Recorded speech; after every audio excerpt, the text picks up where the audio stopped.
The value of reader response. I want to introduce you to Kevin. Kevin is a 17-year-old rising senior at Cary High School. Chatting with him, I described some things that interested me as a future high school teacher. I mentioned a project I was working on for my class on young adult literature. It was a book cast.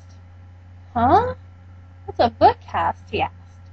And I described the process of the one I was working on, one which focused on the self-to-text personal connections I made with the book Persepolis by Marjane Sarapi.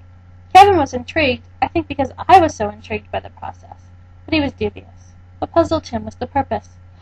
And then he said it. I don't think an English teacher has ever cared what I thought about a book, not as a person. I hope that isn't true. What matters, though, in the end, is that whether or not they did care, they never conveyed to Kevin that they did. They never expressed the sentiment clearly to him, or modeled that self-to-text connection had any value.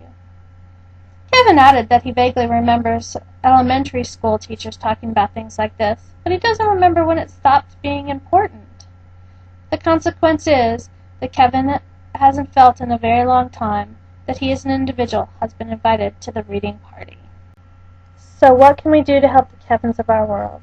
In our Teaching Literature for Young Adults class, we talked about the making of these connections as invitations to the party of reading. But what does that mean? And is it enough to just get them to the door? Should we stop at just getting self-to-text connections?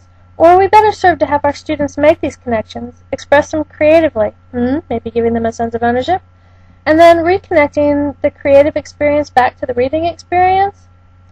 I want to see how students can take their creative reader response products to explore and clearly express where that response connects to the text and how it makes or doesn't make the reading a more powerful, enjoyable, or memorable experience. To take it further in the long run, I'd love to see if teaching students how to find personal responses, how to express those responses in creative forms, and then how to make explicit connections back to the original text by examining the process on a metacognitive level may enhance development of critical literacy skills. Louise Rosenblatt's transaction theory has several important points which informed my project. Central to the transactional theory is engagement with and personal responses to a text are the starting point of a literary experience. This focus on individual is important because Rosenblatt argued that there's no such thing as a generic reader, and in this class we've argued there's no such thing as a generic young adult. Each individual reader brings unique experiences to a text, and therefore a unique interpretation of it. Many theorists and researchers agree on the value of personal connections in making a literary work more memorable, more immediately relevant to the individual, and more interesting. One value of a reader response product such as a book cast is that it forces the reader to make a response, as was expressed in feedback from a student in the previous semester of ECI 521. I was consciously thinking while I read my books about the issues and themes that resonated most with me because I had to create a final product. So how do we find out what impact reader response activities have on the readers? There really is just one way. We asked them! Using a SurveyMonkey online survey, I did just that. Here are some interesting quotes about the bookcast experiences in this class. It made my relationship to the book more personal, more memorable. It really made me connect to the text and become close to it. You'll notice that some quotes seem to resonate with Pink's empathy theory. I felt at first I had a little connection with the immigrant experience. However, this bookcast helps me see that I definitely could relate. The bookcast opened my mind and made me look deeper into the story for a universal theme, which was hard for me because the characters were very different from me. How about some metacognitive examinations? We did that too. Reflecting on your responses helps you see the book as an experience rather than just words on a page.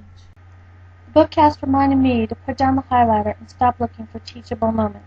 It taught me to just read. I'd also like to share with you something said by a former student. I think having a product assigned really helped in my reading. I began to think how the books reflected events in my life and effects the book had on my life. I always analyze and look for symbolism, imagery, and the basic literary elements in a book, but I never really stopped to look at the impact that literature can have. The bookcasts have opened my eyes to a whole new level of reading. I love to read, but now I try to look for how the book will affect me personally. This woman is clearly dancing at the party. It is my hope that by implementing creative reader response projects, emphasizing self-to-text connections, and a critical examination of how those responses relate back to the original text, I can encourage students not only to feel invited to the party, not only to want to go to the party, but that they will want to start throwing the party themselves.